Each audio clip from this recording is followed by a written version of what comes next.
오늘은 이권 6장 탈인한 마태에서 한꺼번에 다 하긴 너무 조금 길은 것 같고 또 반절만 하기는 짧은 것 같고 고민을 했는데 반절만 하기로 했습니다.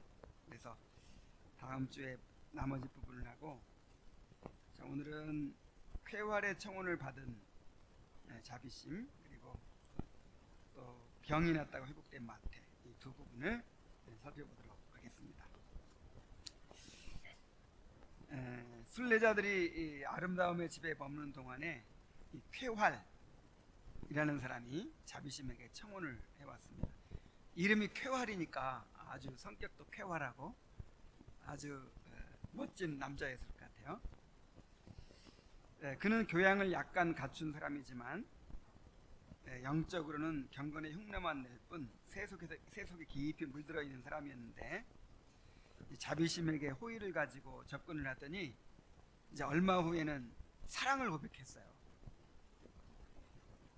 이 자비심의 외모가 아주 예뻤다고 해요.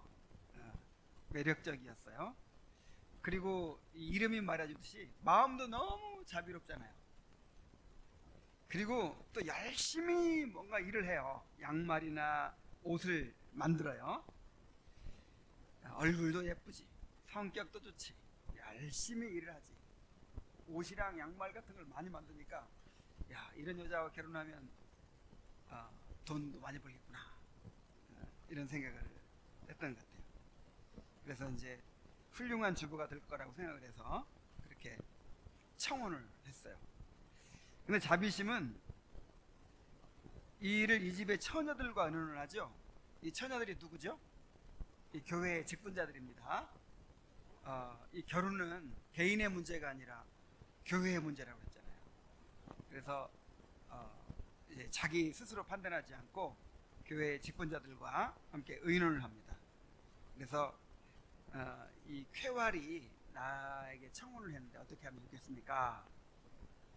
그래 물어봤는데 그들은 그가 대단히 바쁜 사람이고 신자인 척하지만, 그러니까 성격도 좋죠. 이 바쁘다는 건 일을 열심히 한다는 거죠. 뭐 사회 일도 열심히, 아마 교회 일도 열심히 했을 거예요. 교회 일도 열심히 하고, 그 다음에 뭐 신자인 척, 경건한 척, 경건하게 보였어요, 겉으로는. 그런데 선한 능력과는 거리가 먼 사람이라고 말해줬어요. 선한 능력이 뭐예요? 아까 우리가 소요리 문답에서 암송한 것과 같이 이 종교심은 가지고 있어요. 종교심은 가지고 있고 종교적인 열심은 있지만 실제로 성령의 그 효과적인 부르심을 경험하지 못한, 이 거듭나게 하시고 또 회심하게 하시는 그런 능력을 경험하지 못한 사람이라는 거예요. 아직. 자, 이렇게 이제 그 사람에게 대해서 말해주니까 자비심이 그러면 그 사람을 만나지 말아야겠다고 그렇게 합니다. 굉장히 선생님 눈이 높아요. 엄청 높아요. 교회만 다녀가지고 안 돼. 확실히 거듭난 사람이어야 된다는 거예요. 자, 그래서 이제 그만 만나야겠다고 그러자 분별이 이렇게 말해줍니다.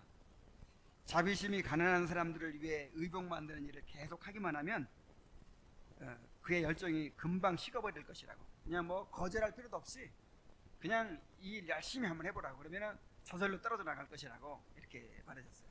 근데 과연 얼마 후에 쾌활이 찾아와서 자비심이 또 열심히 옷을 만드는 것을 보고 이렇게 일하면 하루에 얼마나 봅니까? 이렇게 물어봤어요. 근데 자비심이 돈 벌기 위해 사는 일이 아니에요. 자비심은 내세를 위해 보물을 쌓기 위한 것이고, 이것은 헐벗은 사람들에게 주려고 그렇게 일을 한다고 했습니다. 그 말을 듣는 순간 이 쾌활이 실망했어요. 야, 돈 많이 버는 일인 줄 알았더니 이 이런 여자하고 결혼했다가 어떻게 되겠어요? 내가 벌어온 돈 전부 다 갖다가 교회에 바치고 또 가난한 사람들 다 나눠주고, 안 되겠는 거예요. 이 뭐가 안 맞냐면 이 가치관이 맞질 않아요. 그래서 저절로 떨어져 나갔어요. 그러니까 이 자비심을 보고 좋아했던 게 외적인 성품이라든지 그다음에 열심히 일하는 거 이런 걸 이제 보고 좋아했는데 그의 그 영적인 이 본성, 거듭난 본성을 이제 마주하면서 자기하고 맞지 않는다, 가는 길이 다르다 이렇게 생각을 했던 것이죠. 자, 그가 떠나자 분별이 이렇게 말합니다. 그는 신앙을 가진 척하고 자비심을 사랑하는 것처럼 보이지만 성격이 달라서 결코 함께할 수 없는 사람이라고 이렇게 말합니다.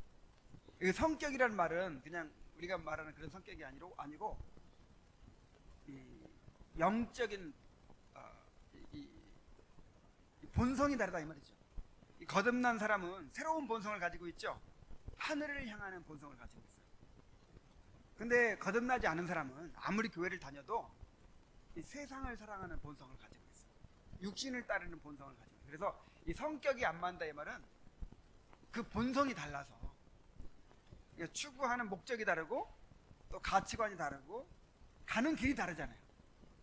한 사람은 하늘을 향해 가는데 한 사람은 세상을 향해 가면 어떻게 되겠어요? 그래서 절대 연합할 수 없을 것이라고 이렇게 이야기했습니다. 자, 이 쾌아리라는 사람의 모습은 이제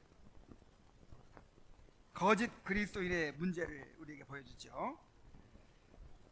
야, 근데 청교도들은요 굉장히 집요해요. 이 회심의 문제에 대해, 진정한 회심의 문제에 대해서 굉장히 집요하게 다룹니다. 이 철로역정 끝까지 처음부터 끝까지 계속해서 과연 이 사람이 회심한 사람이냐 이 문제를 계속 다루죠. 이제 오늘날 전혀 관심 없는 문제인데 그 당시 청교도들은 그냥 믿는다고 해서 이 사람이 진짜 믿음인가 아니면 성령의 능력으로 가지게 된 믿음인가 이거를 굉장히 중요하게 여겼어요. 오늘날에는 이런 게 관심이 별로 없죠. 그런데 이제 우리가 양극단을 피해야 돼요. 또 지나치게 청교도 추구하는 사람들이 있거든요. 청교도가 최고고 막 청교도에 우리를 본받아야 한다고 해가지고 이제 특히 이런 부분들 누구나 보면 이 사람 거듭났나 회심했나 이렇게 딱 분별하려고 하고 이렇게 시험하려고 하고 이런 태도는 옳은 거예요, 틀린 거예요? 옳지 않은 겁니다. 내 자신에 대해서는 우리가 점검을 하고 돌아볼 필요가 있어요. 근데 다른 사람들에 대해서는 어떻게 해야 돼요? 신앙 고백으로 인정해 줘야 돼요. 자, 우리가 다 알 수 있어요, 없어요? 없어요. 그래서 지나치게 물론 어떤 영혼을 돕기 위해서 또 내 자녀들에 대해서 기도하고 또 돕기 위해서 과연 거듭났는지 과연 회심했는지 이렇게 이제 뭐 살필 수 있죠. 근데 지나치게 자꾸 나무 심어놓고 나서 뿌리 났나 분들하고 뽑아보고 또 뽑아보고 하는 것처럼 지나치게 점검하고 지나치게 자꾸만 이렇게 두려움을 좀 이런 건 옳은 게 아니에요. 그냥 우리가 내가 거듭났나? 이 사람이 거듭났나? 이런 걸 신경 쓰고 따져가지고 되는 문제가 아니고 예수님을 믿어야죠. 회개하고 예수님을 의지하면 이제 진정한 회심이 따라오는 것이죠. 그래서 예수님 믿기 위해 힘쓰면 되는 것입니다. 근데 또 한쪽 극단은 뭐냐면 이런 거에 대해서 너무 관심이 없는 거예요. 이런 얘기하면요 왜 사람을 겁주느냐고 왜 확신을 흔드느냐고 왜 사람을 두렵게 하느냐고 왜 사람을 부담스럽게 하느냐고 싫어해요. 이런 내용들도 싫어하고 이런 설교를 듣기도 싫어하고 이건 또 잘못된 태도예요.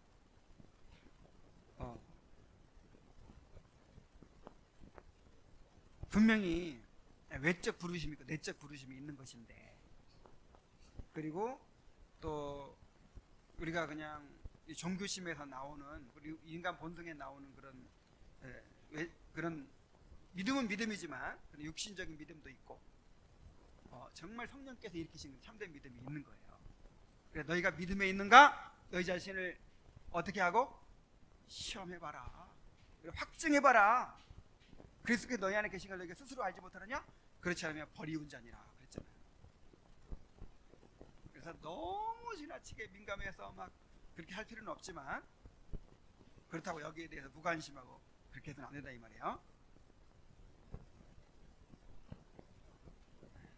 근데 이 청교도들, 특히 존 버년, 계속해서 이 문제를 막 물고 늘어져요. 이 문제를. 그래서 이 책을까지 공부하고 있다 보면은 그냥 내 영혼을 살피지 않고는 견딜 수 없게 만드는 거예요. 근데 그렇게 해야 될 필요도 있어요. 왜냐하면 사람은 좀 불쾌하고 불편한 건 얼른 덮어버리고 싶거든요. 근데 한두 번 말하고 말면 그냥 찌르끔하고 말할 텐데 지속적으로 물고 늘어지니까 나중에는 완전히 바위 같은 마음 갖고 있던 사람도 혹시 이거 내가 진짜 거듭났나 하고 자기 영혼을 이제 살피게 되는 거죠. 자, 쾌활은 일단 성품이 좋죠. 성격 좋아요. 쾌활해요. 항상 기뻐하고 범사에 감사해요.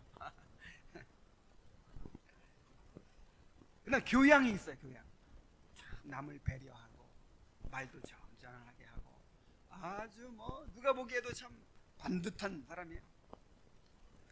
그리고 열심히 있어요. 열심. 아주 바빠요. 뭐 게으르지 않아요. 근데 여러분, 이런 것이 참신앙의 증거가 아니라는 거예요. 이거는 거듭나지 않아도, 참된 믿음이 없어도 얼마든지 이 세상 사람들 이런 것을 갖춘 사람들이 많아요. 세상 사람이 오히려 배려 잘하고 점잖고 아주 교양이 있는데, 예수 믿고 구원받은 사람이 오히려 그냥 겉으로 좀 이렇게 부족해 보이고 좀 마음도 더 좁고 그냥 뭐 그럴 수 있어요. 그럴 수 있어요, 없어요? 있어요, 얼마든지. 그러니까 그런 거 일반적인 거 가지고, 일반 은혜에 속한 거, 그냥 자연적인 본성에 속한 걸 가지고 믿음 좋으니 이렇게 따지면 안 됩니다. 그런 걸 가지고 구분해서는 안 된단 말이에요. 참된 신앙은 새로운 본성으로 인해서 삶의 목적과 가치관의 변화를 가져오는 거예요. 자, 어떻게 다릅니까? 거듭나지 않은 사람은 세상을 사랑하고 돈을 사랑합니다. 자기 의를 세우고요. 자기 의를 세우고 또 세상을 사랑하고 또 돈을 사랑한다든지, 이 어떤 세상을 추구해요. 세상에서의 어떤 가치를 추구해요. 그러나 거듭난 사람은 이 땅에 소망을 두지 않죠. 영원한 삶을 위해 살아갑니다. 영원한 하나님 나라에 소망을 두고 하늘의 것을 추구하며 살아가요. 근데 가치관이라고 할 때 이 세상 사람들도 욕심 없는 사람들이 있어요. 스님들 보세요. 다 비우고 그냥 얼마나 평화롭게 삽니까? 그래서 그런 걸 말하는 게 아니라 하늘의 것을 추구하는 거예요. 영적인 열망을 가지고 하나님을 갈망하고 이 천국을 사모하는. 그리고 그러다 보니까 자기의 시간과 물질과 모든 것들을 어디다 투자해요? 그 하나님의 나라에 투자하죠. 천국의 보물을 쌓는 그런 삶이 살죠. 지금 자비심과 쾌활이 여기서 차이가 나는 거예요. 자비심은 뭐 이 땅에서 부자 되고 뭐 잘 살고 이런 관심이 있어요, 없어요? 없어요. 열심히 일하는데 무엇을 위해 이러냐면 가난한 사람을 돕기 위해 일하는 거예요. 하늘의 보물을 쌓는 것을 위해 사는 거예요. 근데 쾌활은 결혼, 좋은 아내 얻어서 결혼해가지고 이렇게 돈도 잘 벌고 이렇게 그런 꿈을 꾸고 결혼을 하려고 했는데 이 자비심하고 그게 안 맞는 거예요.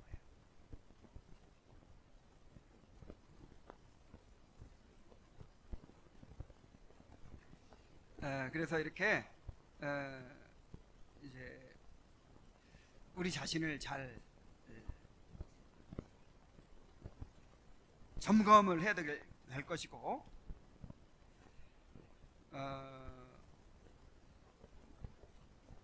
그리고 물론 이제 우리가 신앙 고백으로 다 인정해야 신앙 고백 인정하지만, 예를 들어서 목사나 장로를 선출할 때라든지 그럴 때는 그래도 이분은 정말 어떤 그런 영적인 열망이 있는 분이다, 이분은 정말 경건한 분이다, 이런 어떤 영적인 증거가 있어야 되겠죠. 그래서 그 목사의 자격, 감독의 자격을 얘기할 때 그런 내용들을 얘기하잖아요. 믿음의 비밀을 가진 자다, 또 경건한 사람이다, 이런 식으로. 그래서 또 결혼할 때도 마찬가지죠. 결혼할 때도 그냥 교회만 다녀가도 되는 게 아니에요. 자비심처럼 이렇게 이제 분별을 해야죠. 우리 혜원이 잘 들어야 돼요. 우리 서영이, 지원이, 서희 다 잘 들어야 돼. 이 자비심이 지금 이 쾌활이라는 멋진 사람하고 결혼하려고 하다가 깨졌잖아요. 지금 왜 깨졌어요? 이 사람은 신앙이 달라서 깨졌단 말이에요. 그러니까 같은 신앙을 가진 그런 사람하고 결혼해야 된다 하는 것이죠. 자, 그래서 이 이야기는 또한 그리스도인의 결혼에 대해서 이제 교훈을 하는 거예요. 자비심은 예전에도 청혼을 여러 번 받았는데 남자들이 자신의 성품에 대해서는 아무 허물을 발견하지 못했지만 마음의 상태를 좋아하지 않았다고 했습니다. 자, 성품, 성격 좋고 착하고 예쁘고 그건 다 좋아. 근데 뭘 좋아하지 않았어요? 마음의 상태라는 것은 영적인 이제 성향을 말하는 것이죠. 아이고, 이 여자 결혼했다가는 맨날 교회가 살게 생겼어. 완전히 할렐루야 아줌마야. 완전히 그냥 이건 너무 영적이라 나하고 안 맞는 거예요. 이거 완전히 그냥 이 세상을 등지고 정말 이 순례자로서 살아가려고 하니까 그게 안 맞는 거죠. 그래서 처음에는 얼굴 예쁘고 그냥 이렇게 성격 좋고 하니까 막 이렇게 대시를 했다가 나중에 다 떠나가 버리더라, 그런 얘기를 하죠. 그래서 불신자는 성도의 좋은 성품에 끌릴 수는 있어도 그 가치관과 성향을 좋아할 수는 없어요.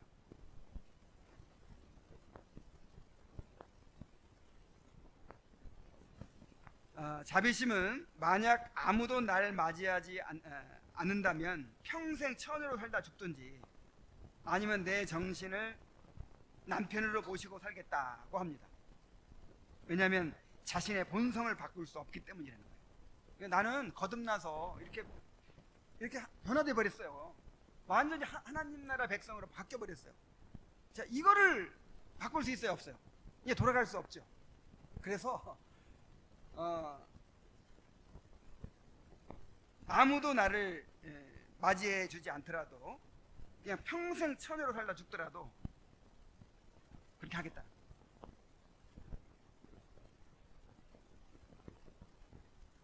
그래서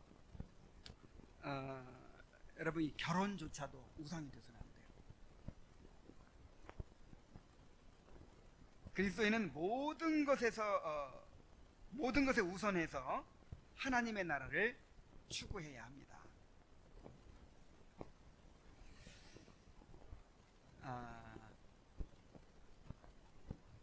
우리 6월 9일입니까? 6월 9일 에는 이제 우리 권영록 목사님 오시기로 했어요. 오시는데 내가 아주 어려운 강의를 해달라고 했어요. 그게 이제 어떤 내용이냐면 이 두 나라에 대한 교리인데, 두 나라가 어떤 나라예요? 그렇죠. 세상 나라와 하나님 나라. 우리는 두 나라의 백성인 거예요. 두 나라의 백성. 그래서 하나님 나라 백성으로서 이 교회가 지금 하나님 나라죠. 하나님 나라이고 하나님 나라의 백성들이죠. 예, 하나님 나라가 있고 그 다음에 그래서 이제 그리스도의 통치를 받는 거죠.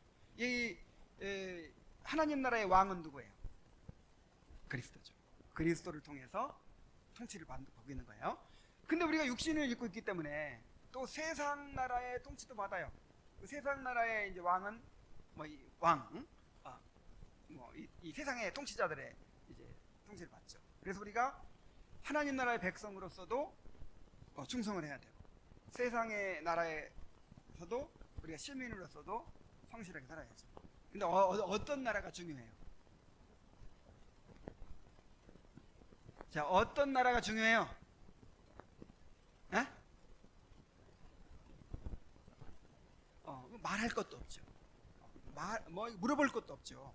이 세상 나라는 잠시 있다 없어질 나라예요. 멸망할 나라예요. 임시로 그냥 이렇게 잠시 천막에 살듯 하는 나라예요. 그리고 하나님의 나라는 점점 부흥하고 있고 영원히 지속될 나라이고, 우리가 지금 그 하나님 나라를 준비하고 있는 그런 사람들이에요. 그런데 이제 오늘날 이 하나님의 나라를 잘못 이해하거나 아니면 그 제자도라든지 뭐 이런 걸 좀 잘못 이해하는 사람들은 어떻게 생각하냐면, 우리가 세상에 나가서 하나님 나라를 확장시켜야 된다. 어떻게 확장시키냐면 가정에서, 직장에서, 문화 활동이라든지 뭐 우리가 이 세상에서 우리의 어떤 맡겨진 일들을 잘 함으로써 이 세상을 아름답게 만들고 또 더 살기 좋은 세상을 만들고, 이렇게 그게 이제 우리의 큰 사명이라는 거죠. 그래서 교회는 그렇게 할 수 있도록 준비시키는 곳이라는 거죠. 이렇게 배웠죠. 이렇게 많이 배웠죠. 이건 정말 잘못된 가르침이에요. 자, 이런 가르침은요, 굉장히 옳아 보이는데, 교회는 어떤 목적이 되지 못하고 단지 그냥 세상에 나가서 잘 살도록 만들어주기 위한 수단에 불과해요. 그래서 이런 걸 가르치는 사람들은 교회에서 어떻게 살아야 된다는 거는 전혀 얘기를 하지 않아요. 자, 무슨 얘기인지 아시겠어요? 이게 굉장히 중요한 겁니다. 그래서 우리가 물론 이 땅에 잠시 있다가 없어질 세상이지만 이 땅에서도 또 그리스도인으로 살아야죠. 그러나 그는 이 교회 안에서의 삶, 이 하나님 나라 백성으로서의 삶에 비하면 이건 비교할 수가 없는 거예요. 가정, 직장, 또 어떤 위치에서 어떤 일이든 간에 이 교회 생활과 비교할 수 있는 것은 아무것도 없어요. 그래서 이제 이것이 그렇게 보면 이제 막 비판도 할 수 있겠죠. 그럼 뭐 맨날 교회 안에서만 살고 교회만 충성하라는 거냐, 뭐 이렇게 생각할 수 있는데, 그래서 배워야 돼. 그래서 좀 이렇게 어려울 수도 있지만, 그래서 이제 이번에 이왕 오는 김에 그 강의를 좀 해달라고 했어요.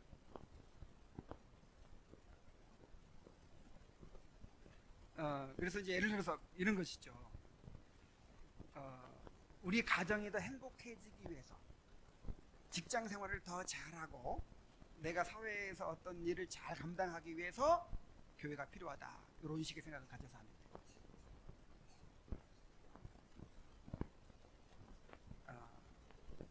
이 자비심 보세요. 그러니까 심지어 가정도 희생할 수 있는 거예요.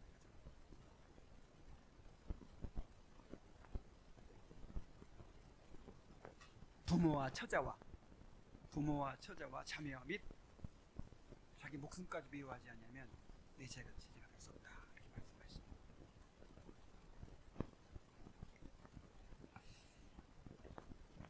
그래서 이제 뭐든지 우상이 돼서는 안 돼요.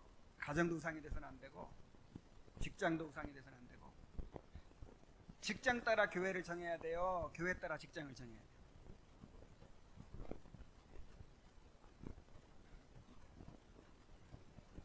가정을 위해서 교회를 택해야 돼요. 교회를 위해서 가정을 택해야 돼요. 확신이 없네.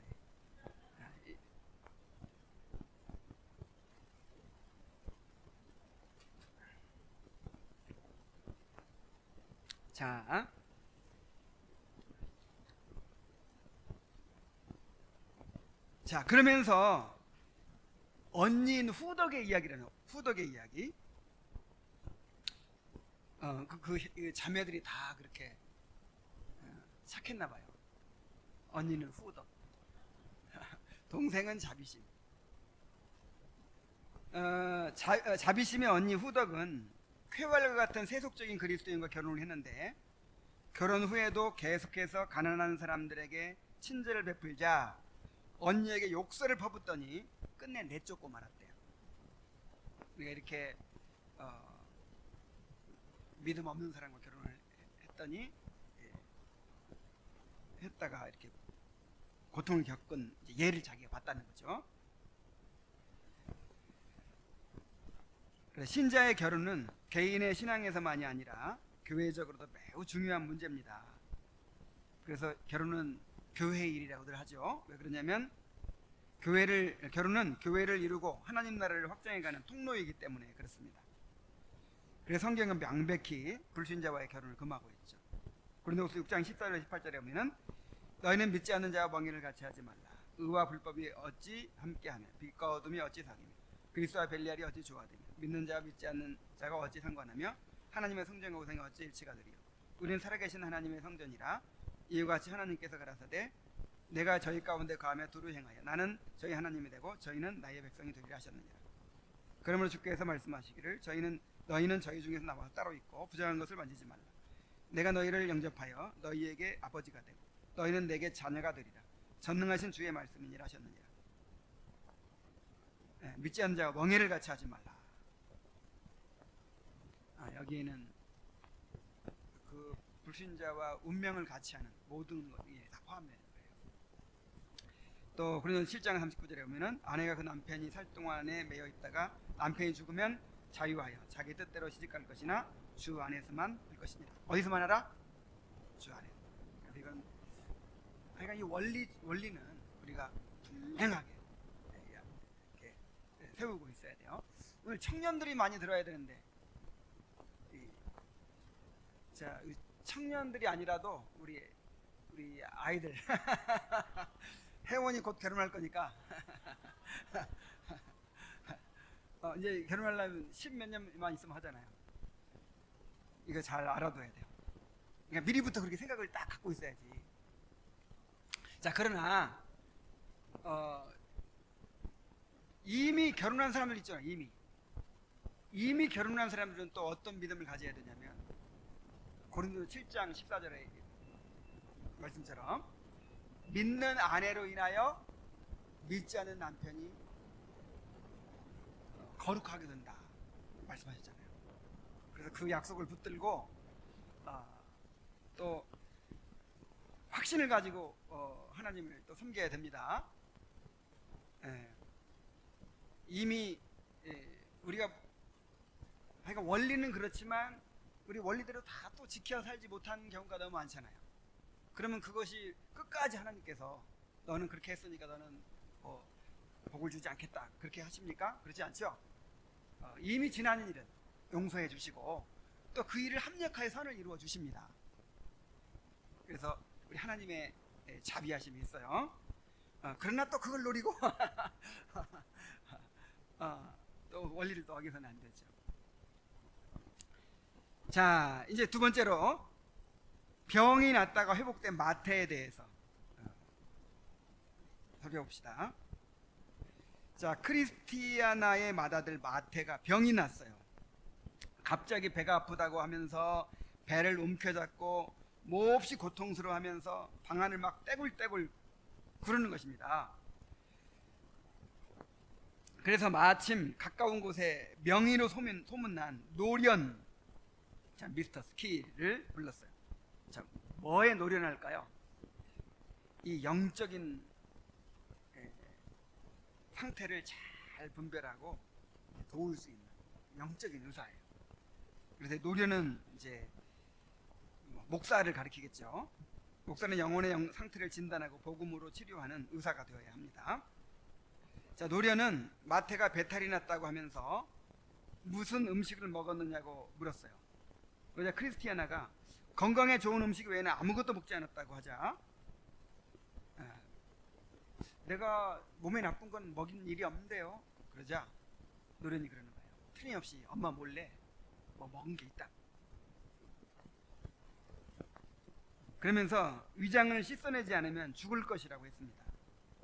자, 그러자 동생 사무엘이 이야기하는 거예요. 이 좁은 문에 들어왔을 때 그 바알세불의 집이 있고 그 담장이 이렇게 있는데 과일나무가, 바알세불의 집에 있는 과일나무가 막 가지를 바깥으로까지 뻗었죠. 이렇게. 그래 과일이 탐스럽게 열렸는데 그거 따먹으면 안 되는데 그걸 지나가다가 마태가 따먹었잖아요. 근데 그때는 아무 일이 없었죠. 그때는 뭐 아무 일이 없었는데 지금은 그게 탈이 난 거예요.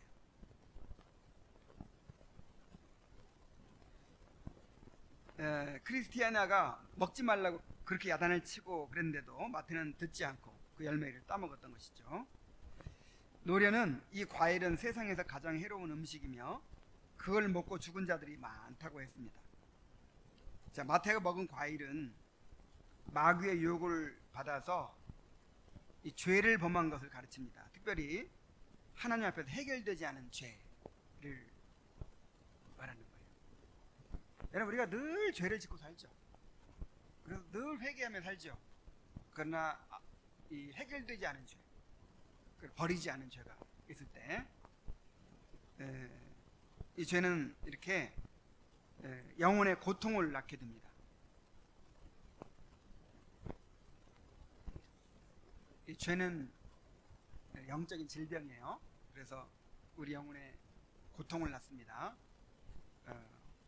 하나님의 임재를 누리지 못하게 만들고 성령을 소멸시키고 또 구원의 즐거움을 앗아가, 그 다음에 자원하는 심령을 앗아가,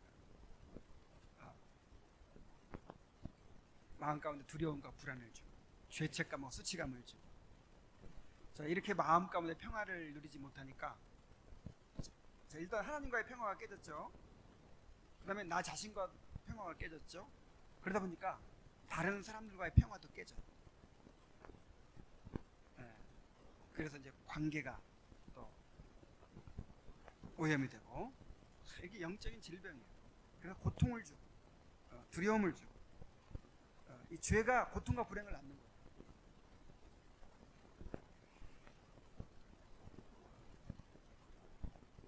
그래서 우리에게 늘 회개가 필요하죠. 자, 근데 이제 이 해결되지 않은 죄, 회개하지 않은 죄가 있는 것이죠.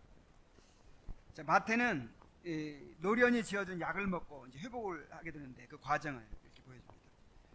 노련은 구토 설사를 하고 나면 괜찮아질 것이라고 하면서 염소의 피와 암송아지의 재 그리고 우슬초를 약간 섞어 만든 설사약을 먹였어요. 근데 소용이 없어요.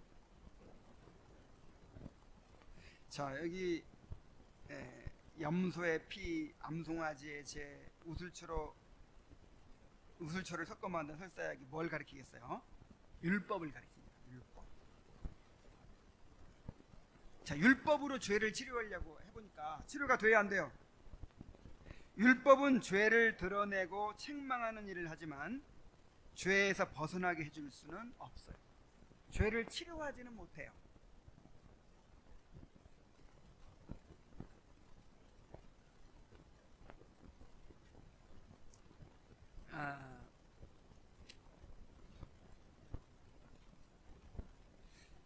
그리스도의 그 구속의 은혜를 깨닫지 못했을 때에는 못했을 때에는 율법을 통해서 이 죄를 이겨내려고 합니다.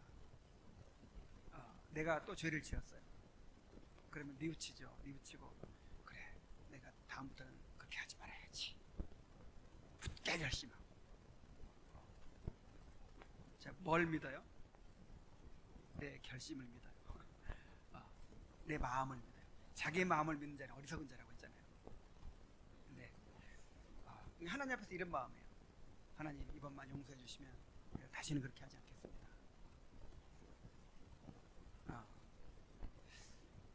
이제 율법을 더 잘 순종하겠습니다. 이렇게 뭔가 자기 의를 믿고 자기 행위를 믿고 자기 노력을 믿고 자기 결심을 믿고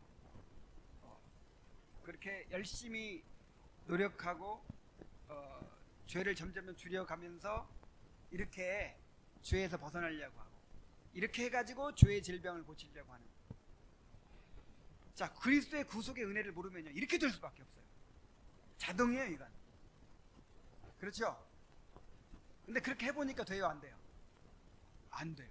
죄를 이길 수도 없고 이 죄책감을 에서 벗어날 수도 없고 두려움에서 벗어날 수도 없고 이 죄가 나를 다스리는 것을 벗어날 수가 없어요. 자, 그러자 다른 약을 지어줍니다. 이 약으로는 안 되는구나 하고 다른 약을 지어주면 어떤 약을 지어주냐면 그리스도의 피와 살로 만든 약이에요. 그리스도의 피와 살로 만든 약. 이 약에는 한두 가지의 약속과 적당량의 소금도 들어갔어요. 자, 무슨 약일까요? 이 약은 복음을 말하는 것입니다.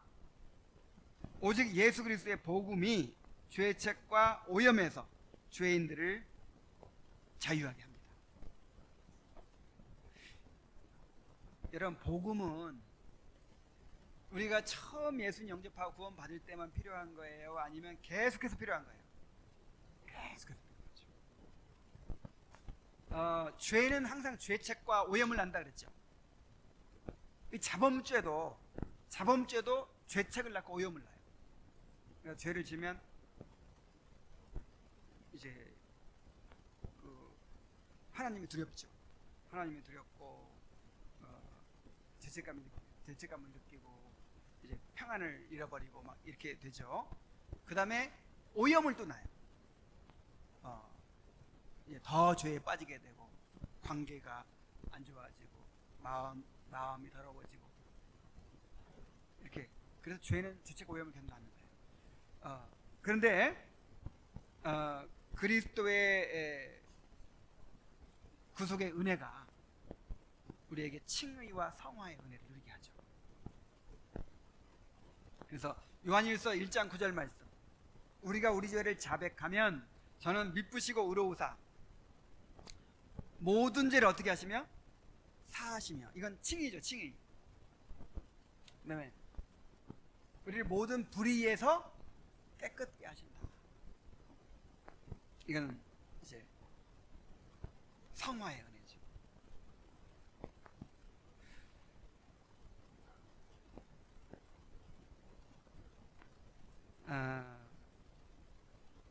그래서 우리가 이 죄로 인한 고통, 죄로 인한 이 문제에서 우리가 벗어나려면은 율법을 통해서가 아니라 누구를 통해서? 그리스도의 은혜를 통해서만 이겨낼 수 있다. 그래서 우리가 그 은혜 방식에서도 배웠죠. 회개에도요 두 가지가 있다. 율법적 회개가 있고 복음적 회개가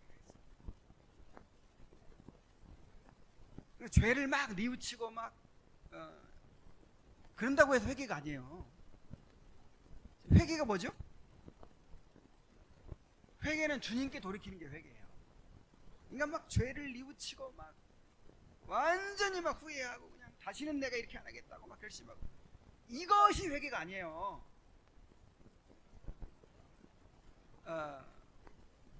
주님을 붙드는 게 회개예요. 주님께 돌아가는 게 회개예요. 자, 우리가 죄를 우리 힘으로 이길 수 있어요, 없어요? 없죠. 하나님 앞에 가야 죄가 더 크게 깨달아지는 것이고 또 주님의 은혜를 힘입어서 죄를 이기는 거예요. 근데 우리는 어떤 생각을 가지냐면 내가 죄를 다 이겨놓고 그 다음에 돌아가리라 그러죠. 그 탕자가 아버지 재산 다 회복한 다음에 돌아가리라 그랬으면 갈 수 있었어요, 없어요? 평생 못 가는 거예요. 근데 우리는 자기 의를 세우고자 하는 마음이 있기 때문에 항상 나 자신을 바라봐요. 그래가지고 내가 이제 아버지 잃어버린 재산을 내가 회복하리라. 내가 이제 행실을 바르게 하고 깨끗하게 살아가지고 하나님 앞에 나가야지. 이 방법이 틀렸어요. 순서가 틀렸어요. 일단 나가야 돼요. 일단 주님 앞에 나가서 상한 심령으로 나가서 주님을 바라보고 은혜를 받아야 죄를 이기는 거지. 죄를 이겨놓고 나서 나가려고 해서는 안 된다 이 말이에요. 그래서 이제 청교도들은 율법적 회개와 복음적 회개를 구분했어요. 율법적 회개가 뭐냐면 단지 죄의 두려운 결과를 모면하기 위한 것이 율법적 회개예요. 이러다가 한 대 맞겠다 이거 이러다가 벌 받겠다, 벌 받으면 안 되지 하면서 이제 그걸 모면하기 위해서만 하는 거예요. 그러나 복음적 회개는 뭐냐면 죄를 슬퍼하고 하나님의 사랑을 내가 배반했다는 것 때문에 아픈 거예요. 또 율법적 회개가 자기중심적이라면 복음적 회개는 하나님 중심입니다. 율법적 회개는 항상 내 입장에 생각하죠. 그러나 복음적 회개는 하나님의 입장에서 죄를 바라보고 생각하죠. 또 율법적 회개는 자신의 결심과 노력을 의지하지만 복음적 회개는 그리스도의 은혜를 의지합니다.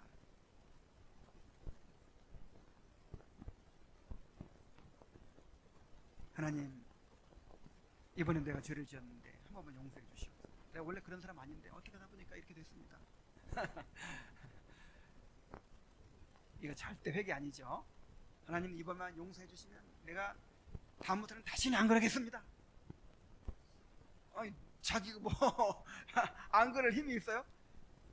물론 이런 마음도 가져야 돼요. 가져야 되지만 이거에 그친다면 이거는 율법적 회개예요.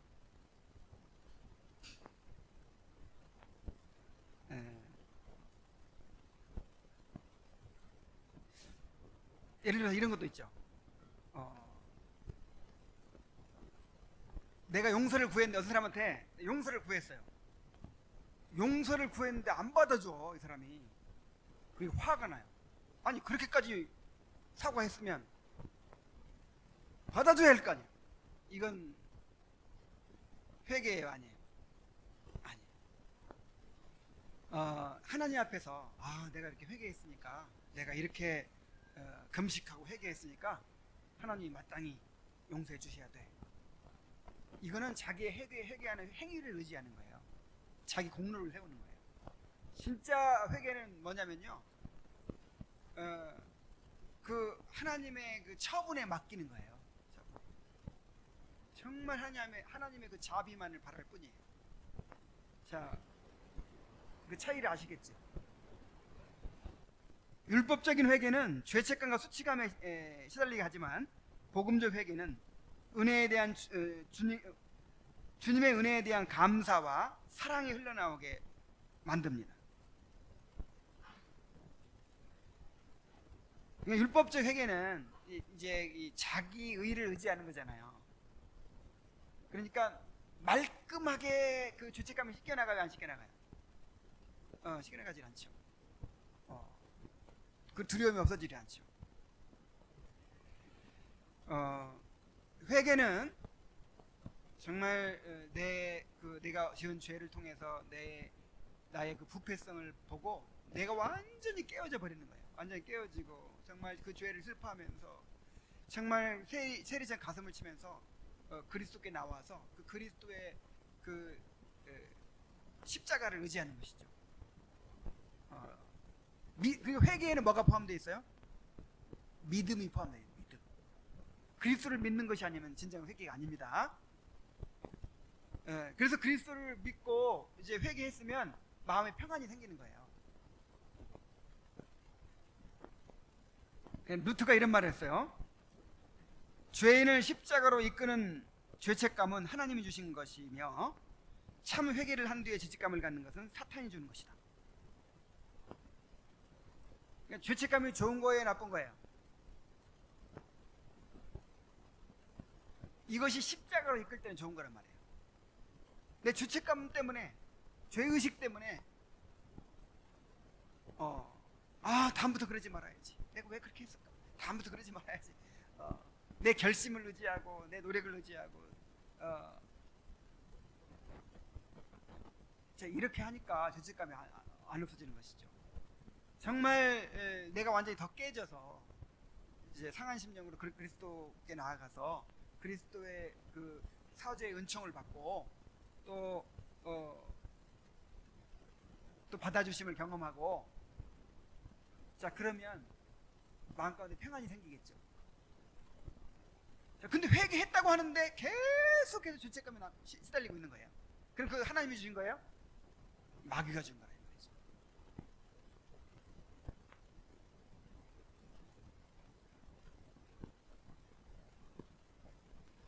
자, 이 약은 한 번에 세 알을 먹는데 금식하면서 회개의 눈물 한 홉에 타서 마시도록 되어 있었다.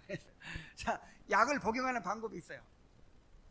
자, 복음의 약을 먹으려면 어디에 타서 마셔야 돼요? 회개의 눈물 한 홉에. 한 홉이 요 정도네. 10홉이 한 대인가? 그렇죠. 어쨌든 상당히 많은 눈물을 흘려야 됩니다. 이게 무슨 말이겠어요? 그러니까 이제 어떤 사람들은 자기 행위를 의지하고 자기 의를 의지하면서 그리스도를 바라보지 않는 사람도 있는가 하면, 어떤 사람들은 예수님의 십자가로 우리 죄를 사해 주셨다는 그 사실을 주장하면서 회개를 또 안 해. 회개 없이 복음만 붙들어요. 회개 없이. 괜찮아, 나는 예수님 십자가로 다 도용서해 주셨으니까. 이렇게 해가지고는 복음이 약효가 있어요, 없어요? 없어요. 백날 먹어봐야 죄의 질병을 치료하지 못해요. 반드시 어디에 다 먹어라? 회개의 눈물 한 홉에 타서 회개의 한 홉에 타서 그렇게 복음을 마셔야 효험이 생긴다 이 말이죠.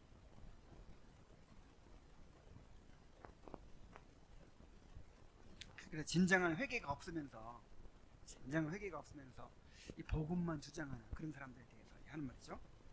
자, 그런데 이 약을 먹이려고 했더니 마태가 복통으로 고생하면서도 약을 먹기 싫어합니다.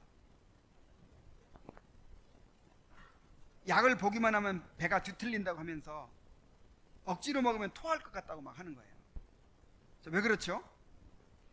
사람들은 죄로 인해 고통을 당하면서도 그리스도께 나와 사함받고 치료받기를 싫어합니다. 그리스도께 자신의 삶을 의탁하기를 싫어하고 자기 뜻대로 살아가고 싶기 때문이죠. 자, 이게 무슨 얘기인지 아시겠죠? 우리가 그리스도께 나가서 죄사함 받고 죄의 질병을 치료받는다고 하는 것은 우리 자신이 그리스도께 의탁하는 거예요. 나를 포기하고 그리스도께 나를 맡기는 거예요. 근데 죄 용서받고 구원은 받고 싶은데 나는 맡기기 싫어. 구원은 받고 싶은데 내 인생은 내 마음대로 살고 싶어. 이런 마음이 있으니까 주님께 나오지 않는다 이 말이죠. 그래서 주님께 나가서 뭐 덥석 그냥 받아들이면 내 인생이 아주 이제 재미가 없어질 것 같고, 그냥 나는 이제 콕꽉 깨가지고 그냥 이제는 술집도 못 가고 그냥 바람도 피고 그냥 맨날 등산도 못 가고 이제 교회나 다녀야 될 것 같고, 이런 생각이 있기 때문에 불편해 보여요. 먹으면 배가 뒤틀릴 것 같아. 막 인생이 이제 재미가 없어질 것 같아. 그래서 주님께 안 나와요. 참 답답한 사람들. 그래서 크리스티아나가 이 약이 꿀보다 달다고 하면서 내가 만일 이 엄마를 사랑하고 동생들을 사랑하고 자비심 누나를 사랑하고 내 생명을 사랑한다면 제발 이 약을 먹으라고 강권했습니다. 그리하여 마태는 기도를 한 다음에 이 약을 먹었는데 약은 즉각 효험을 나타내어 설사와 구토를 하고 난 뒤 잠이 들었고 병이 완전히 낫게 되었습니다. 그러니까 우리 가족들에게 이렇게 얘기해 줘야 돼요. 이 약은 꿀보다 달다고. 당신은 안 먹어봐서 그렇지 내가 먹어보니까 정말 꿀보다 달더라고. 내가 처음에 몰랐었는데 지금 이 복음을 깨닫고 나서 내가 이렇게 기쁘다고. 그러면서 나를 정말 사랑한다면 나를 정말 사랑한다면 제발 이 약을 좀 먹으라고. 이렇게 해보세요. 자, 그래서 이제 그 다음에 크리스티아나가 감격해서 노련에게 이 은혜를 어떻게 보답하면 되겠느냐고 하자 이러한 경우에 적용되는 규례에 따라서 보답을 의사를 양성하는 대학 학장님께 해야 한다고 합니다. 영적인 의사를 양성하는 학장님이 누구예요? 우리 주님이시죠.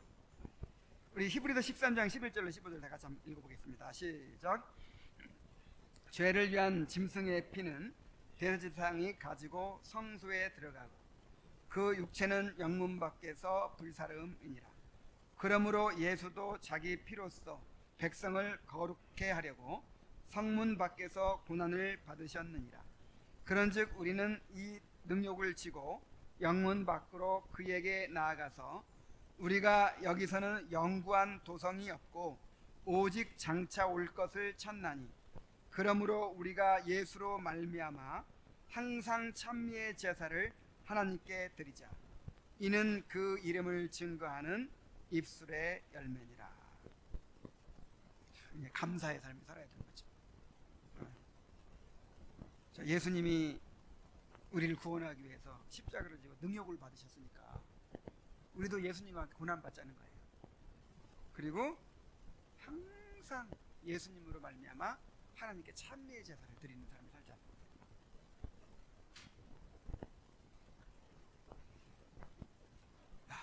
칼빈의 창세기 강해를 좀 읽고 있는데 창세기 설교집을 읽고 있는데 칼빈은요 이 땅에 지진이 안 나는 것도 감사해요.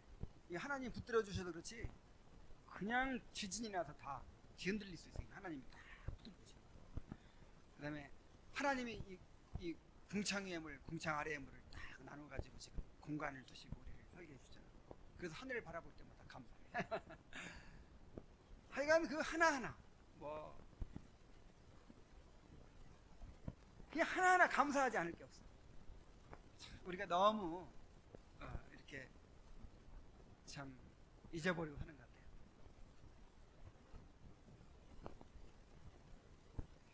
자, 그녀가 이 약이 다른 병에도 듣느냐고 묻자 노련은 이 약은 만병통치약이며 준비만 제대로 하면 늘 마음을 기쁘게 해줍니다.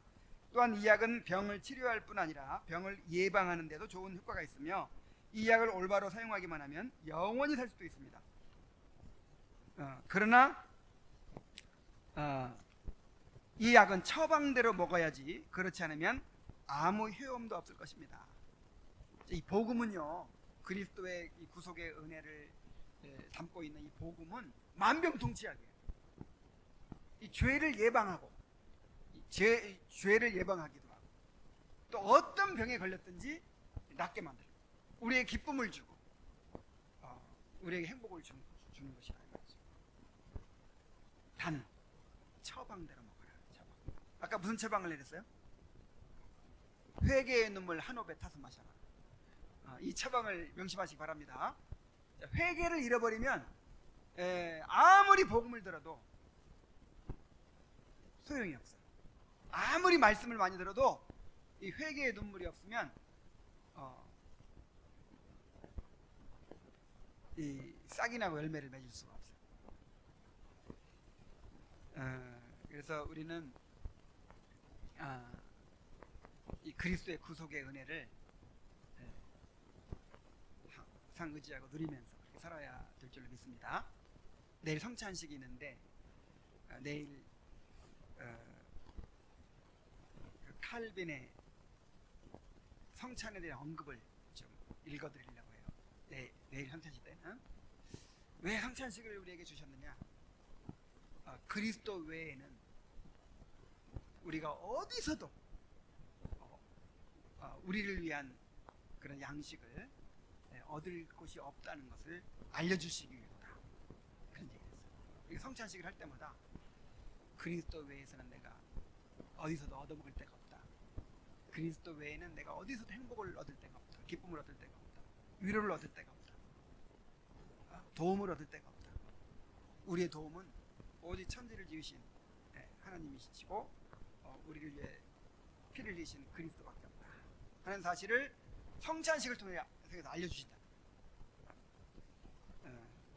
내일 성찬식을 하면서 그 진리를 더 몸으로 경험하게 되시기를 바랍니다. 우리 기도하겠습니다. 하나님 아버지, 오늘 우리 자비심에 청원받은 내용을 보면서 족장들의 시대에도 또 이 청교도들 시대에도 이 시대에도 어느 시대든지 이 그리스도인의 결혼이 참 큰 문제였다는 사실을 또 발견하게 됩니다. 아버지 하나님, 우리 교회의 모든 청년들 또 앞으로 결혼해야 될 사람들이 정말 자비심처럼 믿음으로 그렇게 하나님 나라의 우선순위를 두고 그렇게 준비할 수 있도록 인도해 주옵소서. 하나님 아버지,